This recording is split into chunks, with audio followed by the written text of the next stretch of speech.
penting kami sampaikan, setidaknya hadis-hadis seputar pertengahan Sya'ban kita bisa dapati ada satu yang kualitasnya sahih, ada satu yang kualitasnya dhaif, dan selebihnya umumnya palsu.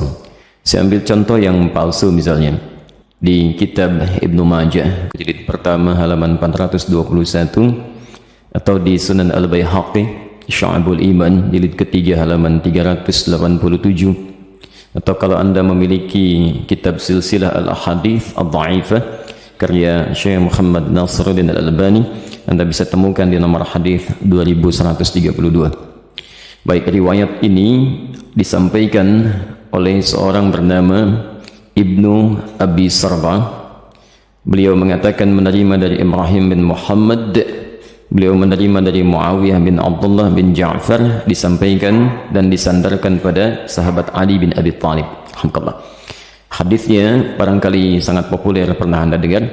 Idza kanat lailatun nisfi min Sya'ban, jika telah tiba malam pertengahan bulan Sya'ban, atau malam atau di hari pertengahan Sya'ban, faqumu lailaha, maka hidupkan malamnya dengan banyak menunaikan salat, wasumu naharaha, dan siangnya lakukan dengan puasa. Faman min mustaghfirin, maka siapapun yang bermohon ampunan kepada Allah, maka Allah akan mengampuni orang yang memohon ampunan itu. Pernah dengar hadis ini? Nah, itu statusnya palsu ya. Hadisnya palsu. Cacat palsunya ada pada seorang bernama Ibnu Abi Sarbah, orang pertamanya.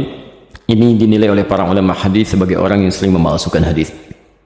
Adapun yang dhaif Anda bisa temukan di Asnal Matalib jilid pertama halaman 84. Itu disandarkan pada Aisyah radhiyallahu anha bahwa satu kali beliau kehilangan Rasulullah sallallahu alaihi wasallam di malam pertengahan Sya'ban.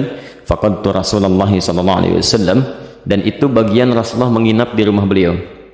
Ya, diduga beliau sedang ada di tempat istri yang lain. Dicari oleh Aisyah, ternyata sedang ditemukan di Baqi. Ya, beliau sedang berdoa kepada Allah Subhanahu wa taala agar sekiranya Allah berkenan mengampuni para muslim yang telah wafat di pemakaman Baqi.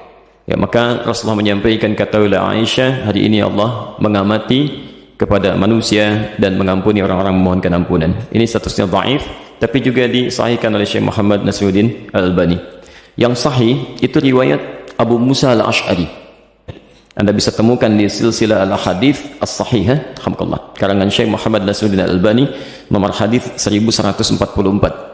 Ini yang sahih, yang kalimatnya juga singkat, ya, bahwa Nabi SAW menyampaikan Allah Subhanahu wa taala mengamati, bahasanya mengamati, ya, kepada hambanya ya di malam pertengahan Sya'ban, dan mengampuni yang memohon ampunan sekalipun sebanyak bulu domba di sekuk kalem. Nah, itu yang sahih. Ya.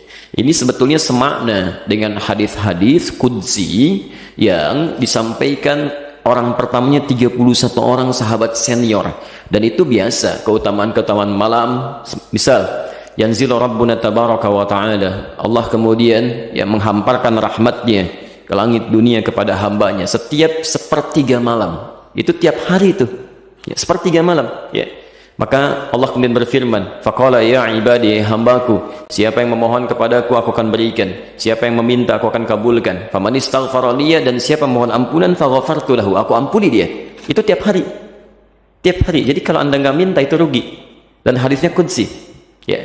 Dan khusus untuk malam Sya'ban hadisnya berbeda, seperti tadi kami sampaikan dari Abu Musa Al-Ash'ari, itu dimulai di malamnya. Kalau tiap hari di penghujung malam. Nah, jadi ini yang sahih, dan amalannya Nabi tidak menyebut spesifik. Karena itu sahabat itu banyak beramal saja ya. Ada yang kemudian salatnya qiyamul lail, yang tahajud ya. Ada yang banyak beristighfar, macam-macam, dan tidak ada amalan spesifik. Nah, jadi kalau misalnya ada amalan-amalan spesifik menunjukkan di malam itu, ya, itu sesungguhnya hadis-hadis yang disepakati oleh para ulama itu hadis palsu. Misal hadis yang mengatakan bahwa bangun di malam Sya'ban, tunaikan salat sekian rakaat, dibacakan dengan qul huwallah di awalnya dan sebagainya. Itu saking palsunya hadis itu, di kitab hadis palsu aja nggak ada. Itu dimunculkan kemudian dan disandarkan pada tabi'in bernama Khalid bin Ma'dan yang hidup di Damaskus pada saat itu. Beliau tidak melakukan itu. Beliau hanya menunaikan salat-salat sunnah malam gitu ya. Qiyamul lail, tahajud, itu yang ditunaikan. Cuman orang salah menduga gitu ya, Jadi kalau Anda ingin hidupkan malamnya dengan ibadah-ibadah sunnah, silakan saja, boleh. Qiyamul lail, tahajud, baca Quran, istighfar, itu standar, biasa. Dan ada keutamaan di situ. Kalau siangnya ingin puasa, boleh. Puasa ayyamul bid. Baik, jadi sah-sah saja kalau siangnya ingin puasa, tapi jangan disandarkan pada keterangan-keterangan hadis yang bermasalah. Ya. Termasuk ada yang fenomenal itu ya. Jadi zaman dulu nggak ada, sekarang ada tuh. Ya, bahwa pada saat pertengahan Sya'ban, buku amalan manusia ditutup ya. Pernah dengar itu? Baik, kalau ditutup artinya amalan kita nggak dicatat karena ditutup. Di antum bebas saja lakukan apa aja tuh karena nggak dicatat tuh ya. Mau pinjam handphone teman, mau ngambil sandal di Baitur Rahim karena nggak dicatat tuh. Ya, karena tutupnya nggak dicatat. Dan mustahil buku catatan amal seorang hamba ditutup kecuali dia telah wafat. Dia telah wafat. Dia ditutup tuh setelah wafat. Kalau dia masih hidup, dia pasti terbuka. Dan semua akan ditulis dan ditampakkan di akhirat nanti. Dalilnya sahih. Faman ya'mal mithqala dzarratin khairan yarah. Siapa yang berbuat satu kebaikan akan ditampakkan sekecil apapun. Wa may ya'mal mithqala dzarratin syarran yarah. Yang ada hanyalah pena yang diangkat, yang tidak dituliskan. Itu pun bukan di pertengahan Sya'ban atau bahkan di Ramadan, bukan. Hanya dikhususkan pada 3 golongan tertentu.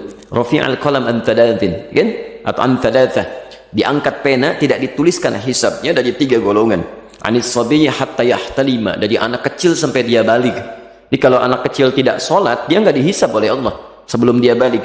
Itu diangkat penanya, tapi bukunya masih terbuka, catatannya ada. Ya? Kemudian siapa lagi?